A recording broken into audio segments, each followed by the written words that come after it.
पापा की ये रचना भी खासी चर्चा में रही है। मैं इसके कुछ शेर सुनाता हूँ मैं कि कहाँ तो तय था चरागां हर एक घर के लिए, कहाँ तो तय था चरागां हर एक घर के लिए, कहाँ चिराग मयस्सर नहीं शहर के लिए। यहां दरख्तों के साए में धूप लगती है, यहां दरख्तों के साए में धूप लगती है, चलो यहां से चलें और उम्र भर के लिए। न हो कमीज तो पांवों से पेट ढक लेंगे, न हो कमीज तो पांवों से पेट ढक लेंगे। ये लोग कितने मुनासिब हैं इस सफर के लिए, ये लोग कितने मुनासिब हैं इस सफर के लिए। खुदा नहीं न सही आदमी का ख्वाब सही, खुदा नहीं न सही आदमी का ख्वाब सही, कोई हसीन नजारा तो है नजर के लिए। वे मुतमईन हैं कि पत्थर पिघल नहीं सकता, वे मुतमईन हैं कि पत्थर पिघल नहीं सकता, और मैं बेकरार हूं आवाज में असर के लिए, मैं बेकरार हूं आवाज में असर के लिए। और तेरा निजाम है सिलदे जुबान शायर की, तेरा निजाम है सिलदे जुबान शायर की। ये एहतियात जरूरी है इस बहर के लिए। जिए तो अपने बगीचे में गुलमोहर के तले, जिए तो अपने बगीचे में गुलमोहर के तले, मरें तो गैर की गलियों में गुलमोहर के लिए। अब ये जो संदर्भ है कि तेरा निजाम है सिलदे जुबान शायर की, ये एहतियात जरूरी है इस बहर के लिए। हम किस बहर और किस एहतियात की बात कर रहे हैं? देखिए, ये दौर वो था जब ये रचनाएं लिखी गई कि इमरजेंसी लगी हुई थी, और इमरजेंसी के दौरान जितनी भी फंडामेंटल राइट्स थी वो सस्पेंड कर दी गई थी। आज के जितने बड़े बड़े नेता आपको चारों तरफ दिखाई देते हैं, जिनके हाथ में आजकल सत्ता है, वो सब उस समय सलाखों के पीछे थे। इंदिरा गांधी उस समय प्रधानमंत्री थी, कांग्रेस की सरकार थी, और जितने भाजपाई और जितने भी अन्य नेता थे वो सारे जेल में बंद थे।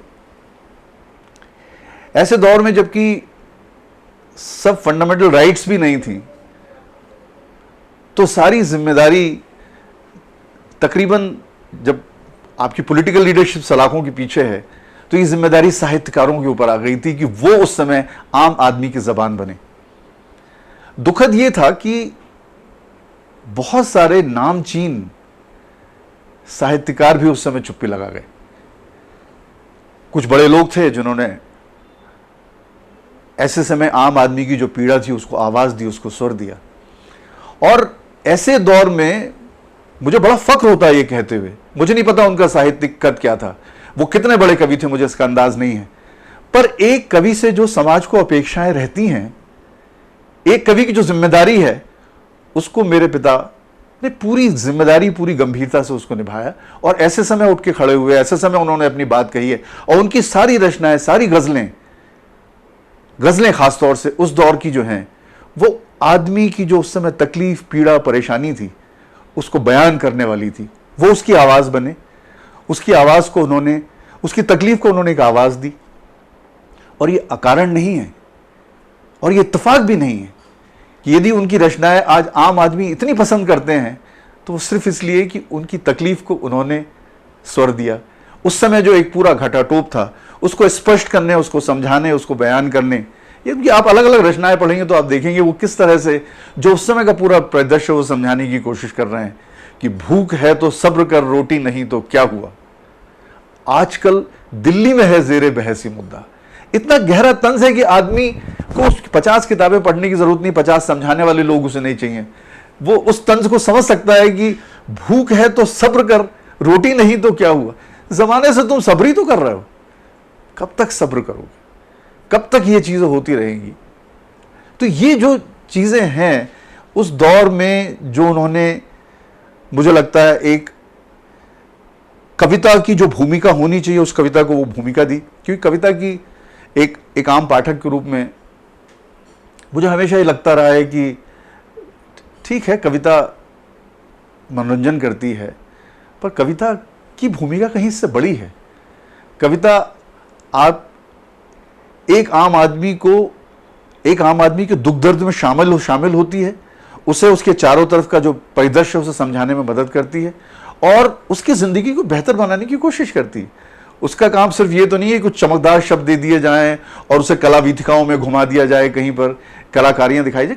कविता की भूमिका बहुत बड़ी, और मुझे लगता है कि कुछ बड़े कवियों ने जो ये काम किया है, वो लोग ठेठ साहित्यिक दायरे से निकलकर और समाज में वो लोगों तक पहुंचे हैं और उनको लोगों ने भरपूर इज्जत भी दी है, नाम भी दिया है, सम्मान भी दिया है, और वो अपनी बात को कहने के लिए उनका बार बार उनकी रचनाओं की तरफ मुड़ते भी रहे हैं, जिसे हम साधारण शब्द में लोकप्रियता कहते हैं।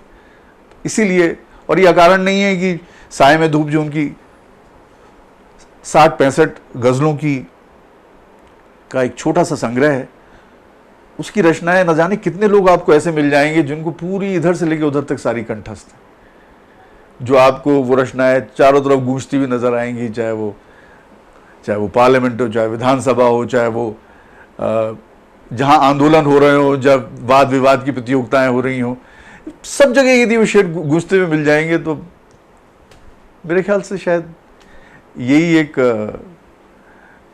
साहित्यकार का संतोष होता होगा कि उसने जो उसे एक भूमिका उसकी रचना ने सौंपी थी, या समाज ने जो एक रचनाकार से उम्मीद की थी, उसको उसने अपनी तरफ से पूरी ईमानदारी से बिना समझौते किए निभाने की कोशिश की।